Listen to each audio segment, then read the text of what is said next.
अस्सलाम वालेकुम नाजरीन, मैं हूं उमर चीमा एजाज़ सैयद के साथ।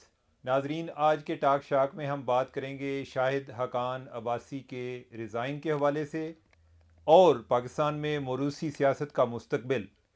इसके अलावा हम बात करेंगे कि पेशावर में जो धमाका हुआ उसके नतीजे में जो हलाकतें हुई और उधर पुलिस भी सरापा एहतजाज बनी हुई है। गवर्नमेंट क्या करने जा रही है, आर्मी अब क्या करने जा रही है, क्या कोई ऑपरेशन किया जा रहा है या शुरू होने वाला है, इस पर बात करेंगे। एजाज़ सैयद साहब, आपकी नज़र से ख़बर गुजरी होगी शाहिद हकान अब्बासी साहब के हवाले से कि उन्होंने रिज़ाइन कर दिया है अपनी ओहदे से और वो कह रहे हैं कि मैं नून लीग में ही रहूँगा, लेकिन मेरा एहतजाज जो है उसको भी रिकॉर्ड किया जाए कि अगर मरीम नवाज़ को कोई एक सीनियर ओहदे पर लाया जाता है तो मैं छोड़ जाऊँगा, यानी कि मैं पार्टी में रह के लेकिन मैं कोई ओहदा कबूल नहीं करूँगा। तो आपके ख्याल में उनका फ़ैसला किस हद तक दुरुस्त है? उमर चीमा साहब, शायद खाकान अब्बासी पार्टी के इस रवैये पर जो एहतजाज करने वाले पहले लीडर नहीं हैं। आपको याद हो, जो चौधरी निसार अली खान है, माजी में उन्होंने भी इस नोयत की बात की थी और उन्होंने अपने एक इंटरव्यू में कहा था कि बच्चे तो गैर सियासी होते हैं। वो मरीम नवाज की तरफ इशारा कर रहे थे। गो के चौधरी निसार अली खान का और शायद खाकान अब्बासी का कोई मुवाजना नहीं है, कंपैरिजन नहीं है।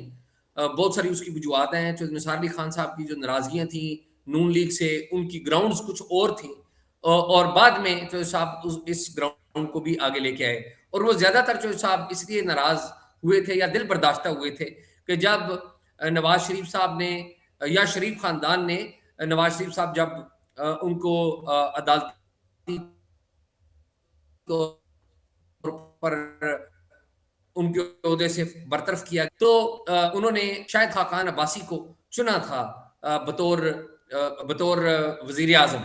तो वो इस वजह से दिल बर्दाश्ता थे। बुनियादी वजह ये थी उनकी और इसी वजह से वो नई काबीना में भी, शायद खाकान अब्बासी की काबीना में भी नहीं आए थे।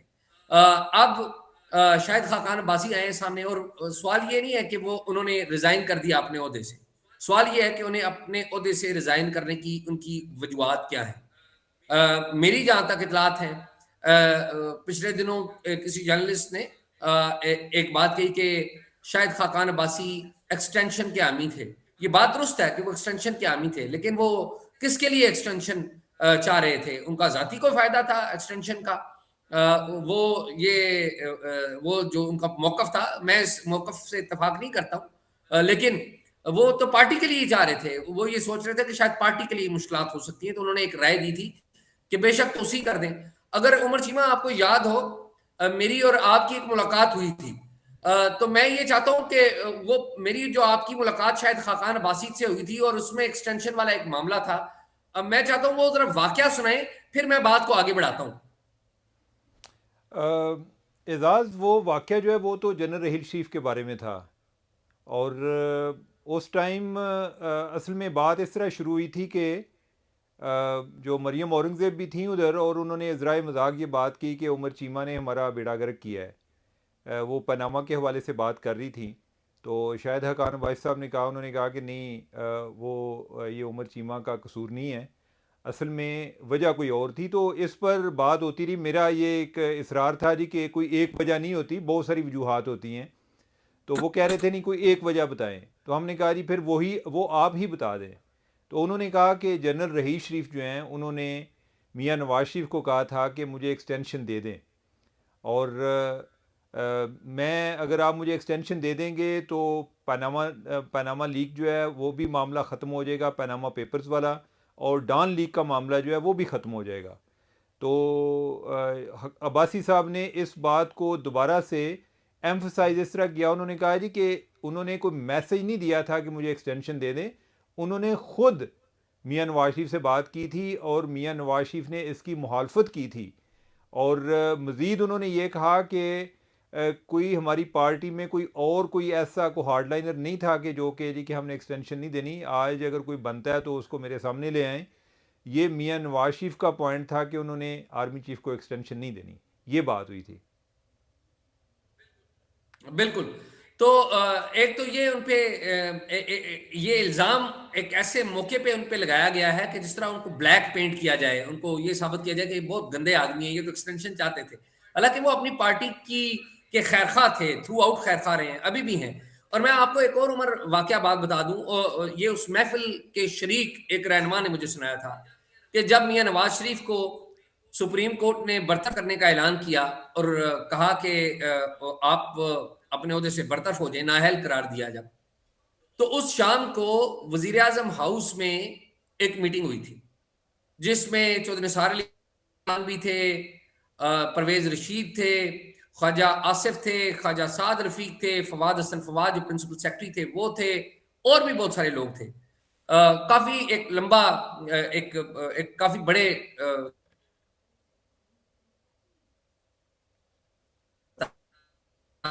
तादाद में लोग थे। नवाज़ शरीफ साहब ने कहा कि मैं एक लम्हा भी अब वज़ीर-ए-आज़म नहीं रहूँगा। अब कोर्ट ने मेरे खिलाफ फैसला दे दिया, मैं एक लम्हा भी वज़ीर-ए-आज़म नहीं रहूँगा। तो मुझे अच्छी तरह याद है कि वज़ीर-ए-आज़म ने कहा कि मैं चाहता हूँ कि शाहिद खाकान अब्बासी जो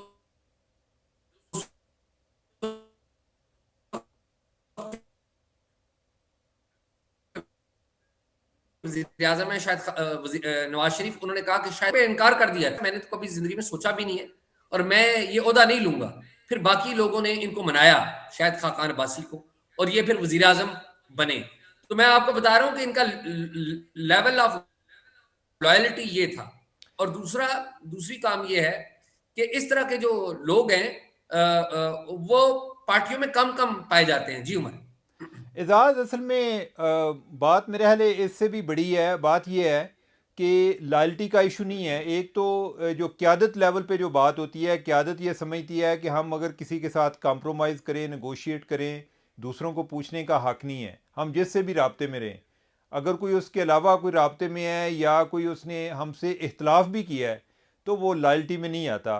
मुझे लगता है कि ये जो जिस इशू पर उनके इस्तीफ़ा सामने आया है, मेरी तो मुझे ये पता चला है कि उन्होंने रिज़ाइन जिस दिन मरीम नवाज़ को चीफ़ ऑर्गेनाइज़र बनाया गया तो उन्होंने उसी दिन ही रिज़ाइन दे दिया था।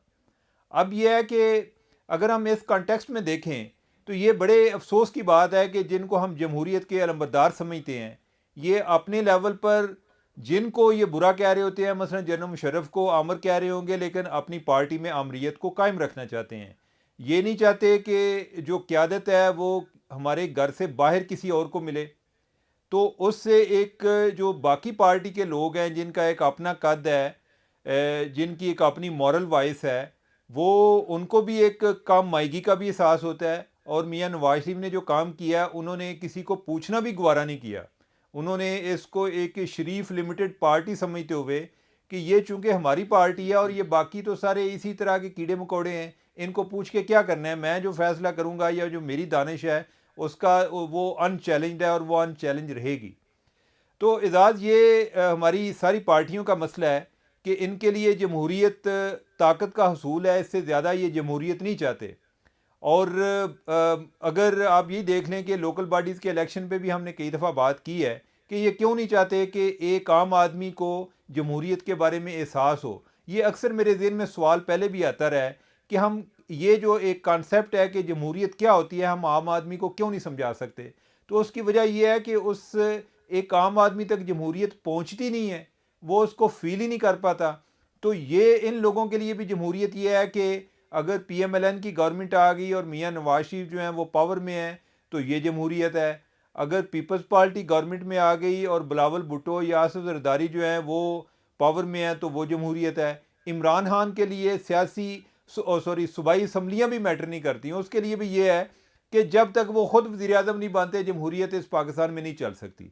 और ये देख लें कि वो उनमें भी कोई जमहूरियत नहीं है। अगर वो मरूसियत की बात करते हैं तो अगर मरूसियत के वो इतने खिलाफ होते तो वो अपनी पार्टी में किसी ऐसे बंदे को कि जिसने अपनी आगे बच्चों की लाइनें लगाई हुई हैं या उनको टिकट दिए हैं तो ये उनको भी टिकट ना दे रहे होते। ऐसा भी नहीं है। और अपनी ज़ात की हद तक वो किसी और को उन्होंने पार्टी में लीडरशिप पनपने नहीं दी। बस ये है कि जी इमरान खान है, इमरान खान है, इमरान खान है। तो ये अलमी है, ये ओवरऑल अक्रॉस द बोर्ड है। एएनपी में भी आप देख लें, एमकेएम का जो है वो भी को गदर हुआ इस्टेब्लिशमेंट के सबब, तो आगे कोई नई पार्टियां जो है वो जन्म लेना शुरू हो गई। फजल रहमान साहब जो हैं देख लें, उनकी भी सूरत हाल यही है। एक जमात इस्लामी आकर बजती है और वो उसको इतने को लोग वोट नहीं देते, ये एक और अलमी है। तो अब ये देखें ना, असल में हमारी जमहूरियत बचती क्यों नहीं है? जब अफराद जो हैं वो नागज़ीर हो जाते हैं। ये अभी ये जो जिस तरह वो न्यूजीलैंड की वज़ीर आज़म की बात होती थी जसिंडा की, कि जी वो बड़ी ग्रेसफुल है जी, वो घर चली गई है। ये चीज़ें इतनी सादा नहीं होती। जब ये उसका रिज़ाइन आया ना, तो कुछ दिन बाद मैं कोई एक जो उधर न्यूजीलैंड के एक जर्नलिस्ट का मैं आर्टिकल पढ़ रहा था, तो उसने कहा कि जो जसिंडा है वो एक ग्लोबल स्टार ज़रूर है, लेकिन जो उसने प्रॉमिस किए, जो उसने लोगों को ख्वाब दिखाए कि हाउसिंग का इशू जो है वो न्यूजीलैंड में चल रहा था और कोई इस तरह के मसाइल चल रहे थे, इकानमी जो है वो भी कोई एक क्राइसिस में थी, तो जो उसने ख्वाब दिखाए वो पूरे नहीं कर पा रही थी। आगे इलेक्शन करीब आ रहे हैं, तो फिर क्या होता है कि वो पार्टी अपनी फेस सेविंग इस तरह करती है, अच्छा जसिंडा की वजह से ये मसले हल नहीं हो रहे, तो जसिंडा को कहा कि आप रिज़ाइन कर दें। वो साइड पे होगी कि वो वजह कोई नहीं बताई, लेकिन वजह उनकी यही है कि आगे उनके इलेक्शन आ रहे हैं। उनके इलेक्शन जो है कुछ जब हमारे इलेक्शन होने हैं तब उनके भी इलेक्शन है। तो उन्होंने कोई एक मुतबादल लीडरशिप ले आई कि शायद हम इस तरीके से अपनी पार्टी जो है वो दोबारा इकतदार में आ जाए। अब ये आप देख लें, यूके में भी जो हो रहा है, पार्टी जो है वो स्ट्रांग है, इंडिविजुअल जो है वो आते जाते रहते हैं। हमारे यहाँ जो है इंडिविजुअल जो है वो पार्टी का दूसरा नाम है कि PMLN, यानी कि नवाज शरीफ के अलावा और कोई लीडर नहीं हो सकता जब तक वो जिंदा हैं। उन्होंने बार बार वज़ीर आज़म बनना है या उनके बच्चों ने बनना है। इसी तरह पीपल्स पार्टी का भी इशू है। मैं इसमें इस्टेब्लिशमेंट को भी मुर्द इल्ज़ाम ठहराता हूँ कि जिस तरह से इन्होंने एक अननेचुरल तरीके से लोगों को फ़ारिग करने की कोशिश की, वो लोग जो हो सकता है कि वक्त के साथ विलन बन जाते और लोग उनकी जगह पे किसी और को मुतबादल को भी एक्सेप्ट कर लेते, इन्होंने बार बार उनको ज़बरदस्ती निकाल के हीरो बनाया है और ऐसा ऐसा वो नागुज़ीर हो गए हैं। तो जमहूरियत को नुकसान जो है वो मुख्तलिफ तरीक़ों से हुआ है। लेकिन मसला ये है कि जब हम इस्टेब्लिशमेंट की बात करते हैं कि इस्टेब्लिशमेंट का भी रोल है, तो ये लोग जो हमारी एक सियासी क़यादत है, इन्होंने हमेशा विक्टिम कार्ड खेला है। इन्होंने कभी अपनी इस्लाह की कोशिश इनकी नज़र नहीं आई, सिवाय इसके कि ये कहें जी कि हमें इक़्तिदार दिया गया है, हमें जो है वो क्या कहते हैं, इक़्तिदार दिया गया, इख्तियार नहीं दिया गया। भाई इख्तियार जो है हम लोगों ने आके देना है, अगर हम दे सकते तो हम खुद इख्तियार ले लेते। अब जो है यानी कि उधर बैठ के आप इस तरह की बातें करते हैं और डिलीवरी आप देते नहीं हैं, तो इसी तरह होगा कि जो आपसे ताकतवर होगा वो काबिज़ हो जाता है। तो ये बड़ा अलमी है और ये जो हमारे डेमोक्रेसी को थ्रेट है, उसका सबब, एक सबब ये लोग भी हैं कि जो अपने आप को बदलने को तैयार नहीं है। हम कहते हैं जी कि उन्होंने देख लें जी कि फ़लाँ ने जो है उनको इन्होंने सही तरह से जवाब दिया है। सही तरह से जवाब क्या होता है जी कि मैंने अपनी बेटी को आगे ले आया हूँ, मैं अपने बेटे को आगे ले आया हूँ। अब शरीफ ख़ानदान की हालत ये है कि तकरीबन सारे उनके ख़ानदान के अफराद जो हैं वो सियासत में आ गए हैं। जो शहबाज शरीफ हैं उनके दोनों बेटे सियासत में आ गए हैं। मरियम नवाज़ जो है वो भी सियासत में आ गई हैं। मरियम नवाज़ का बेटा जो है जुनैद, वो भी सियासत में आ रहा है। वो आगे कोई मानसरा से इलेक्शन लड़ने की कोशिश कर रहा है। जो कैप्टन सफदर है वो किसी और जगह से कंटेस्ट कर लेगा। इसहाक डार जो हैं वो उनके समधी हैं। तो जो अगर नवाज शरीफ की दूसरी बेटी जो है वो सियासत में नहीं है, तो वो उनके जो ससुर हैं वो कमी पूरी कर रहे हैं। तो मेरे ख्याल है कि अगर इनसे कोई चीज़ बचती है तो वो किसी और को मिलती है, तो ये तो कोई जमहूरियत नहीं है, ये तो बस मोरूसियत है। अब कहते हैं, आज मरियम नवाज़ की मैं तकरीर सुन रहा था जी कि ये मोरूसियत नहीं है जिसको लोग पसंद करते हैं। भाई आप दूसरे लोगों को कितना मौका देते हैं, कितनी अपॉर्चुनिटीज़ होती हैं। आपकी पार्टी में ये क्यों नहीं हो सकता कि एक टर्म में कोई शाहिद हकान अब्बासी वो प्रेसिडेंट बन जाए, अगली टर्म में हो सकता है कि मरियम नवाज़ के लिए स्पेस क्रिएट हो जाए। आप ये तासर ज़ायल करने की भी कोशिश नहीं करते। आप ये चाहते हैं कि पावर कैप्चर, जो पॉलिटिकल कैप्चर है वो आपके पास ही हो, वो किसी और के पास ना जाए। आप दूसरों को वैसे ही पीछे रखते हैं। कोई थोड़ा सा पॉपुलर हो जाए तो उसको जो है डाउन प्ले करना शुरू कर देते हैं। तो ये बड़ी अफसोसनाक सूरत हाल है। यानी कि ये मुझे ये इसमें कोई जमहूरियत की सर्विस नहीं लगती। ये कोई अपनी ज़ात की, अपने ख़ानदान की सर्विस ज़रूर है और इससे ओवरऑल जो है इनकी कोई क्रेडिबिलिटी या साख में कोई इजाफा होता नज़र नहीं आता मुझे। अच्छा चीमा साहब, मैं ना 2013 में एक वाकया हुआ था, मुख्तसर सी बात सुनाना चाहूँगा। वो हमारे नाज़रीन को भी समझ में आएगी शायद कि ये किस तरह से होता है। 2013 में इलेक्शन से पहले नवाज शरीफ साहब की भी ज़ाहिर हुकूमत नहीं आई थी। इलेक्शन से पहले तैयारियां हो रही थी। इमरान खान साहब अरूज पकड़ रहे थे, आपको पता है, जो ऑक्सीजन लगाई थी इस्टेब्लिशमेंट ने उन्हें। तो नवाज शरीफ साहब ने कुछ जर्नलिस्ट को बुलाया, 12-14 जर्नलिस्ट थे। तो हैरान कुन तौर पे मेरा नाम भी था कि मुझे भी बुलाया गया। मैं हैरान था कि मुझे मेरी तो इनसे कोई शनाख्त नहीं है इन लोगों से, लेकिन उन्होंने मुझे बुलाया, मेहरबानी उनकी, उन्होंने मेरी इज्जत अफ़ज़ाई की। चीमा साहब हुआ ये कि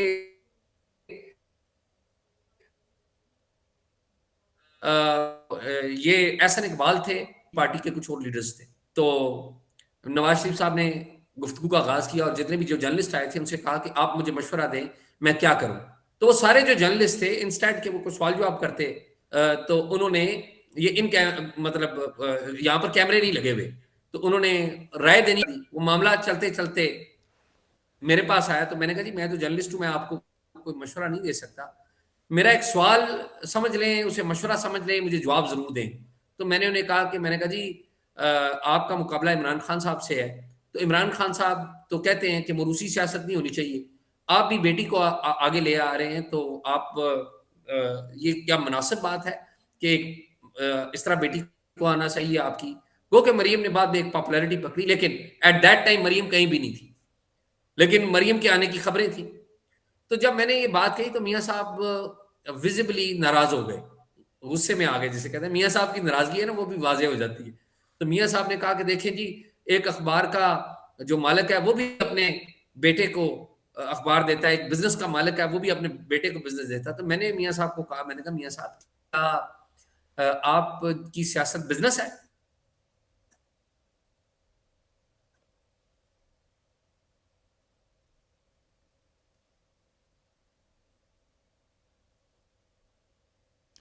एजाज आपकी तरफ से कोई प्रॉब्लम आ रहा है, कोई मेरे ख्याल है सिग्नल का इशू आ रहा है। तो आपका एक आपका पॉइंट जो है वो नोट हो गया है। अब ये है कि अभी जो खैबर पख्तूनख्वा की सूरत हाल है वो बड़ी एक परेशान कुन है। और जिस तरीके से उधर एक दहशतगर्दी की लहर आई है, इस पर भी हमें बात ज़रूर करनी चाहिए। आज भी कोई एक सेनेट की डिफेंस कमेटी के लोग उधर गए हुए थे, उन्होंने भी विज़िट किया है। और जो एक परेशान कुन सूरत हाल है वो ये है कि जो खैबर पख्तूनख्वा पुलिस है, अगर उनका मुआजना टीटीपी के साथ किया जाए कि जितने सोफिस्टिकेटेड वेपन्स इस टाइम टीटीपी के पास हैं, नाइट विजन गॉगल्स हैं, और जो उनके पास जो और जो गन्स हैं, उन्होंने जो अमेरिकन जो छोड़ कर गए थे, जो ब्लैक मार्केट से उन्होंने लिए हैं, वो उसकी वजह से खैबर पख्तूनख्वा के लिए अभी यानी कि उनको अपने आप को रिसोर्सफुल करना होगा। अपने जो लोग हैं, जो अपनी पुलिस है, उस पे बजट लगाना होगा। अदरवाइज़ ये है कि तालिबान से लड़ाई करने की भी फिर ज़रूरत नहीं है, उनको वैसे ही आप आके कहें जी कि आप काबज़ हो जाएं।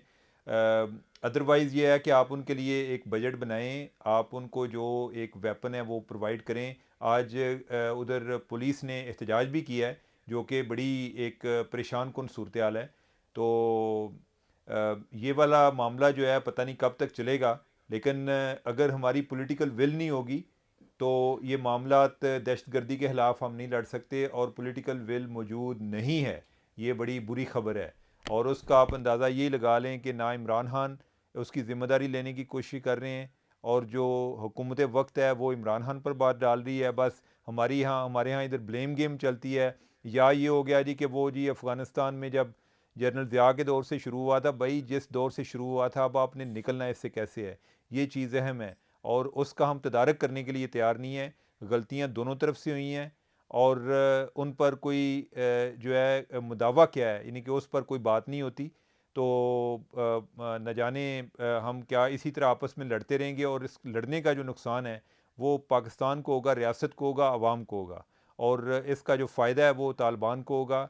वो लोग जो कि हमें हम पर यानी कि वो कंट्रोल करना चाहते हैं, वो जब आएगा तो ये जो लड़ने वाले हैं ये भी किसी साइड पे नहीं रहेंगे, ये भी फिर उनके मुहताज होंगे, यही उनके ग़ुलाम होंगे, ये फिर उधर से ही कोई इजाज़त लेकर तो अपने काम चला रहे होंगे। तो एजाज़ आपको बात कहना चाहेंगे, आपके असल में सिग्नल में कोई प्रॉब्लम आ रही थी। तो अभी हम प्रोग्राम को अख्ताम की तरफ ला रहे हैं, कोई अगर आप बात करना चाहते हैं तो बता दें। नहीं उमर, ठीक है, आप प्रोग्राम ख़त्म हाँ, तो करिए, कोई बात नाज़रीन नहीं। आज आपने प्रोग्राम देखा, कोई टेक्निकल इश्यूज़ आ रहे थे, एज़ाज़ की कोई बातें आप नहीं सुन सके, तो इंशाल्लाह उम्मीद है कि जो नेक्स्ट प्रोग्राम है उसमें हम रूबरू होंगे और दूबदू होंगे। तो अपनी दुआओं में याद रखिएगा, अपना फ़ीडबैक ज़रूर देते रहिएगा। अल्लाह हाफ़िज़।